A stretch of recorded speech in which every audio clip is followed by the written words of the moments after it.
La dona d'aquesta barca, doncs, la seva mare, 82 anys, la feia, perquè... Aquesta barca va suplir amb un tornado a l'estiu, el dia 7 d'agost, la va aixecar d'aquí a la platja, de mitja platja, una alçada més alta que aquesta casa, i la va fer córrer fins allà davant d'on té el casinat que diuen, i la va deixar de cop, la va deixar caure del baix.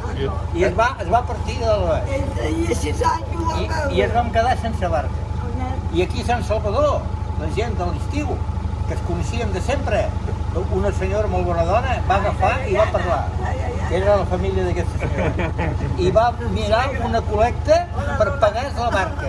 Ostres. I la meva mare va dir que, doncs, van molt agraïda en tot, i però diu que consti que jo la puc pagar.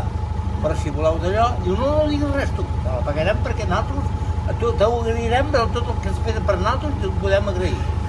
I un va donar 10, per 7, l'altre 15, l'altre 25, i tots van ajudar a pagar la barca. Molt bé. Hola, Bàrbara. Hola. Bueno, com et vas enterar de que teníem de recuperar la Manuela? Bueno, estàvem fent la retirada de barques abandonades i llavors em vau contactar que la barca aquesta la volíeu per a vosaltres, i això és molt maco perquè havia estat deixada aquí a la intempèrie durant molt de temps i és una barca emblemàtica i que alguna associació es volia encarregar de recuperar-la és una actitud, una activitat molt maca.